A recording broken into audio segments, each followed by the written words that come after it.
In today's video, we're taking a look at how to install PEX Type B clamp rings easy and simple.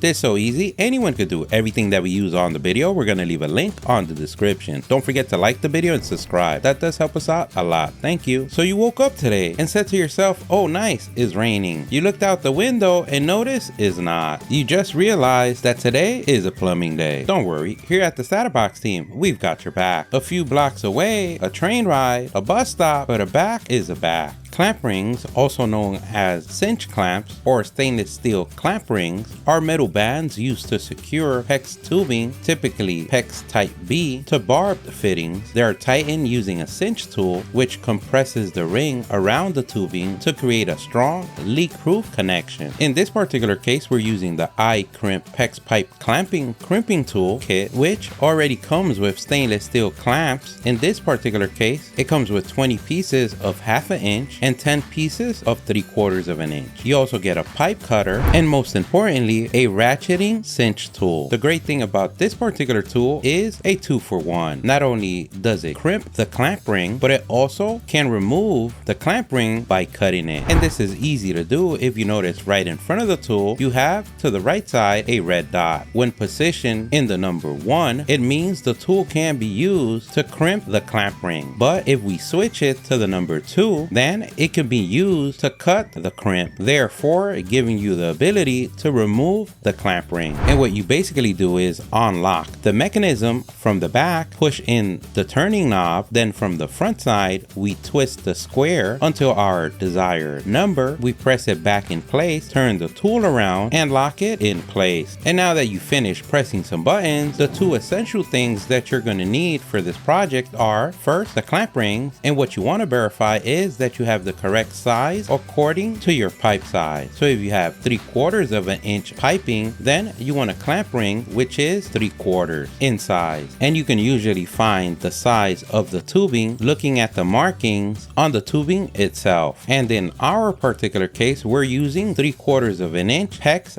Type B tubing. And the next important thing other than yourself is the fittings. You can have elbows, T's, couplings, or adapters. And just like before, you want to follow the same rule of thumb. You want to get the fittings the same size of your tubing. So if you're using 3/4 of an inch, you want to get 3/4 of an inch. Also, the fittings can be purchased in different materials such as brass, poly, stainless steel, copper, or bronze. In this particular case, we're using 3/4 of an inch brass fittings. And remember, everything that we use on the video, we're going to leave a link on the description. And because the last thing you want on a clear sunny day is to have an indoor pool, you want to shut off your water supply to that specific line. You can also choose to shut off the water supply for the main line. And now that we filled your brain with data, just like last night, we're ready for the action. Even though it seems the action missed the bus stop. And the first thing that we're going to do is cut our tubing to size. In this particular case, we're going to use this iCrimp ratcheting pipe cutting tool. And basically how it works is you place it on the mark and start pressing and pressing your problems away. The good thing about this tool compared to others, it leaves a clean straight cut, avoiding in most cases having to clean the pipe. So a pro tip when cutting PEX tubing, you always want to verify if there's any plastic shaving, burrs, or deformed ends before installing your fitting. If you notice any of these, you can always wipe the cut end with a clean cloth to remove any dust or debris. If you notice any burrs, you can use a deburring tool. And if you notice any deformed ends, you might want to cut the pipe again or use another tube. And now that we got the the prep work out the way, we're ready for some action. A pro tip, you always want to insert the clamp rings before the fitting.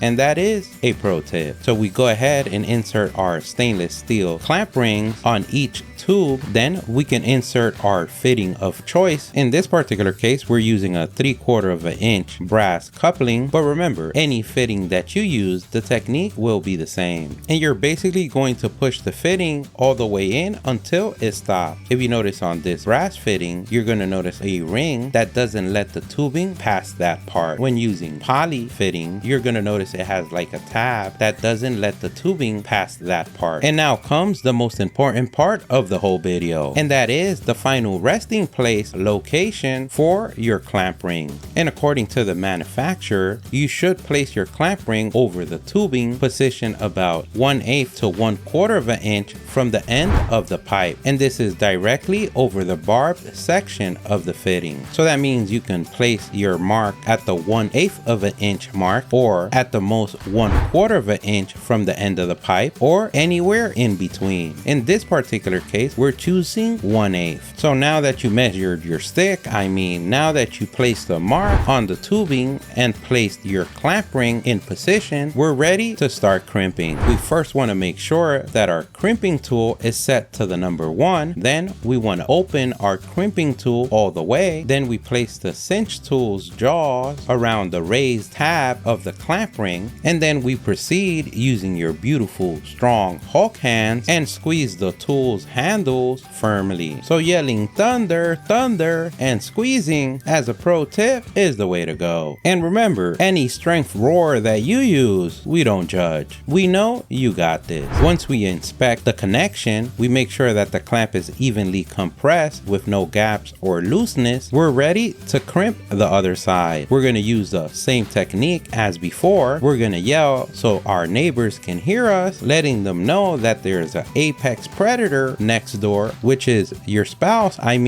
A powerful crimping machine, meaning you. And now that we crimped both sides, we can go ahead and inspect our work. And once you inspected your tubing and connection and verify that everything looks good, we're ready for the leak test. You can go ahead and open your water supply line and verify that there's no leak. But let's say in your case, you want to go ahead and remove the clamp ring. We can use the same tool just by setting it to the number 2. The tool will give us the ability to cut the tab on the ring. And to do that, just like before, we unlock the tool from the back, we press the tab, we turn it to the front again, we take the little square and turn it until the number 2 is next to the red dot. We push it back in, turn the tool around, and lock it into place. We go ahead and open our tool, and we take our cinch tool's jaws and place it around the tab, and we make sure that we have it parallel and flush to the clamp ring tab so we can get a clean cut. And just like before, we're gonna yell thunder, thunder, and squeeze like there's no tomorrow. You're gonna notice this is gonna cut away the crimp pressure tab, releasing the def grip the ring has on your tubing. In some cases, you can just remove the clamp ring with your hands. In other cases, you might need to use a needle nose plier or a flathead screwdriver to pry the ring open. No matter which you use, we know you got this. And now you've done it. You can pat yourself on the back for a job well done. You become a black belt crimping machine that has survived the apex predator for years. We're 100% sure that the editor removed that part from the video. Don't forget, if you liked the video, please give us a thumbs up. That really helps. If you have any questions, place them in the comment section below. Either someone on the StatUpBox team or someone on the YouTube community can help you out with an answer. Don't forget to subscribe, follow us on social media. Thank you for watching, and here's a link to our latest video.